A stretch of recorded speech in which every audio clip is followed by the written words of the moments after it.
Well then, how good does that feel? Do we say it? We probably don't say it, do we? What a performance from United. What was very pleasing about the performance, should I phrase it first, actually? Manchester United 5, Bournemouth 2. 3 points in the Premier League. United again doing the job of beating a team which is in trouble, which is what we've struggled against all season. We've done it. Literally, dropped points against Bournemouth this season, sorted it. Very, very fucking happy with that as we're kicking it off. The second thing to be happy about is, I think this is temporary, but we have moved into the top 4. Albeit until Chelsea play later. But a draw still sees us actually still inside the top 4, but they are playing Watford, who are struggling, I think it's fair to say. So I would expect us to be back out of the top 4 again today, but we can only win our games. And we can only win our games and keep the pressure on and just try and take advantage of any slips. We saw both Leicester and Chelsea slip up at weekend. It's now, or in the middle of the week, it's now on us to just keep that foot to the gas and try and make it and get in there. I think we're going to squeeze inside the top 4. I do think Leicester are the ones that look most likely to be coming out. Vardy got on the score sheet today. Not a great omen for that as it comes towards the end of the season. But I am hopeful that we are going to get inside the top 4. Then I hope City's ban's upheld anyway. But I think I would like to be in top 4 on merit. Or hopefully with an FA Cup under our belt. And then we go and win the Europa League just for the sake of winning Europa League. Not needing it to be in the Champions League next season. Now, we will obviously be doing 5 things we learned tomorrow. But there's a few things that I think are definitely worth talking about. Marcus, Tony Marshall, Mason Greenwood. Start of the season we said we're going to need record seasons from these lads. Their best ever seasons. We've now got it. 20 goals apiece for Tony Marshall and Marcus Rashford. So congratulations for both of those two.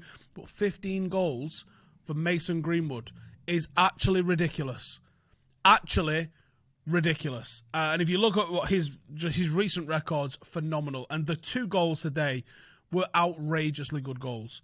Not to take anything away from Tony Marshall, who I think scored the goal of the game, which was just quite frankly fucking ridiculous. So very happy with the goal return that those lads are putting in. Clear to see the evolution of what Solskjaer's trying to happen with Manchester United. But there was also the variety of goals that we scored today. We saw a left foot and a right foot from Mason Greenwood. The outrageous one from Tony Marshall. We saw a free kick. We saw a penalty. I'm really happy that United can score different sorts of goals. And even coming back against Sheffield United, we saw us scoring those scruffy one-touch tap-ins. A little bit different today, but the variety of goals that we're seeing. Also worth pointing out is, do you know how many shots Mason had today? He had 2 shots. Both on target. Both goals. That was kind of mad. In terms of passing, again, we sort of picked up on this in the last game, showing just how many passes Matic has got. And remember, obviously, he came off. Maguire led with the passes 81 out of 90. Then it was Matic with 70 out of 76. And then Paul Pogba with 67 out of 76 as well. And I want to talk a little bit about the change in role that we're seeing from Paul Pogba. The role for Paul Pogba, his average position today against Bournemouth was deeper than Matic's. And also, 10 recoveries, Paul Pogba. Chance created, Bruno, 5, Pogba, 3, and Rashford with 2, emphasising the more playmaking role that I think Marcus is sort of taking up. But the changing role there of Paul Pogba, being deeper, we keep wanting to say this is a 4-2-3-1, a 4-3-3, but I actually do think it is a more like the 4-2-3-1, actually. Very central with Matic, Bruno and Pogba, and totally differing roles for Greenwood and for Rashford. I find it fascinating trying to figure out what Solskjaer's rumoured signings are going to be meaning. Obviously, Jadon Sancho, big news this weekend with the likes of Romano saying that it's looking extremely likely. Duncan Castle's coming out and saying wages are agreed. That was never the issue anyway. The issue was how much United are going to pay, and we've seen a bit of posturing from both Dortmund and United on that in the last couple of weeks. Dortmund saying, well, we're only going to take 100 million. United coming out saying he's not worth 50. That's just the opening shots in a negotiation for that stuff being leaked. So I find this very interesting to see what's going to happen with Mason Greenwood. He's been very much the third wheel this season, but he's forced his way into the first team on the back of performances, which you've got to love. If you bring Jadon Sancho in, the status, the money, what you've paid for him is all going to mean that he starts. So what happens to Mason next season? That's going to be fascinating to see because he needs minutes. Mason's introduction into the first team has been the most planned and best executed introduction of an academy player into a first team I've ever seen. Most academy players get their go because someone's either been well shit or injured. Sometimes both. But very rarely has there been a well-managed transition from academy into first team that looks planned. Like, oh, we're definitely going to give him 30 minutes here and he's going to start that game. And then 30 minutes here, then he's going to start that game. And that's what's happened with Mason Greenwood. And there's no surprise to anybody in the club how this guy's taken to the first team. Except that when you look back on it reflectively and you go, fucking hell, how's he got 15 goals? I don't think United are that far away from being able to compete. I think we've still not got an answer to go toe-to-toe with Liverpool at the moment. But I do not think Liverpool are going to be in the high 90s next season.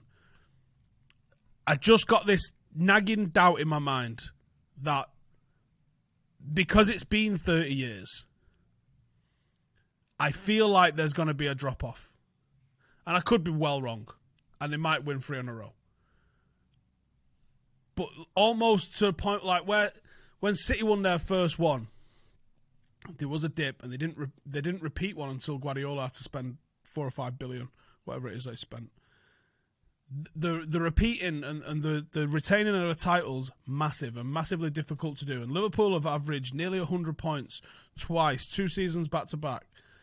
I don't feel like they'll be anywhere near that next year. I think they're probably still comfortable favourites for the league, but the league's not great. City have lost more games this season than United have. I mean, in the league, we're both tied on 8, but... And to actually be where City are, United just have to turn some of these draws into wins. Which I think is doable now we've got goals in the team. That's what makes the difference, and I think having someone like Sancho would also add to that difference. Wan-Bissaka, 6 out of 6 tackles, by the way. Was one of my other notes that I had written down. I find this absolutely fascinating. Let's see what some of you guys are saying in the comments. Patreon crew, I'm going to be doing a separate video for you lot. So get your questions over on Discord.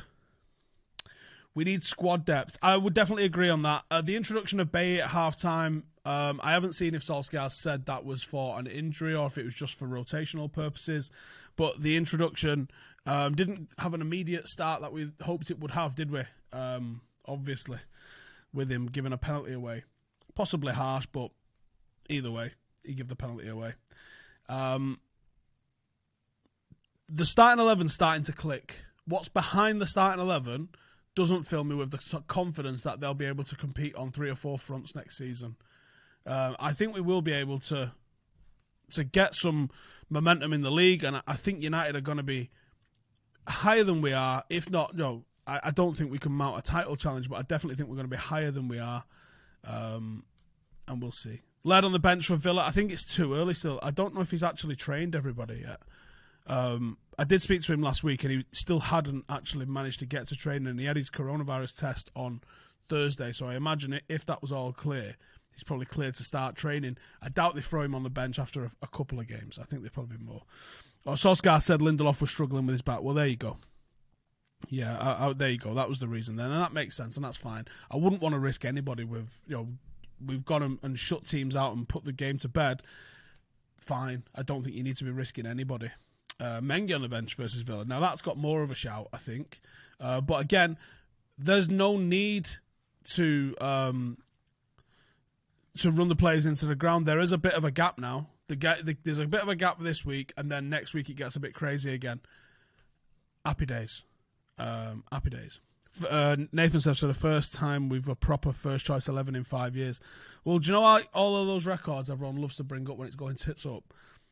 Some records, we've started to see like unbeaten runs. First time since the last time we won a title. X number of players on 15 or more goals. First time since we won a title. Those sorts of stuff. That's where it really starts getting interesting for me. That We're starting to have more and more of the records since the last time we won a title. Those are really encouraging. Ollie might not be the guy, but you know what?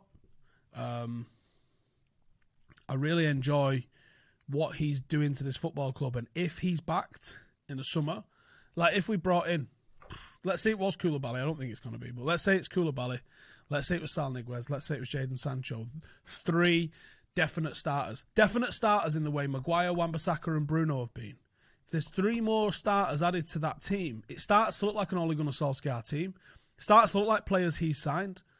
And you add that to the players that was already there, Rashford, Pogba, David De Gea, which I know is going to be called out again and it'll be brought up whether he's good enough and stuff like that. But at the end of the day, the goals that we're conceding, and you can argue the toss about whether it really mattered.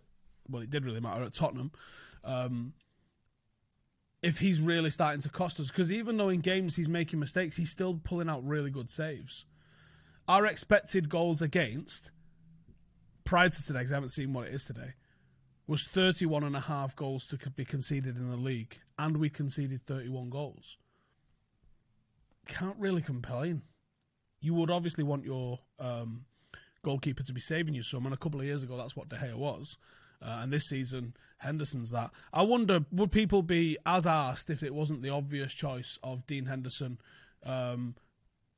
really making people want to make a decision?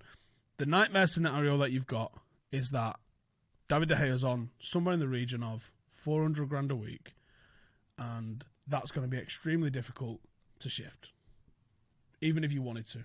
So I would say I don't know at the moment. But listen, it's all going fucking brilliant for United at the moment.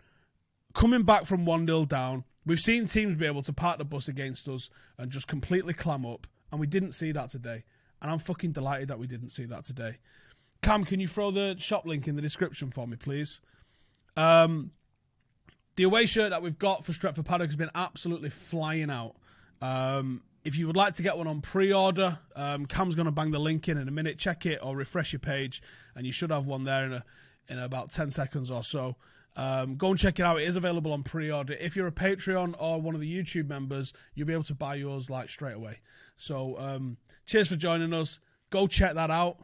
If you want to check it out, Stretford Paddock FC is in a league for next season. We are in a competitive league, and we've got ambitions of getting into the FA Cup and into the English football pyramid. So please come and follow the journey. They've got another video coming out for that on Monday. So make sure you keep it locked to both here and to Stretford Paddock. And we will see you guys in the next one. Laters.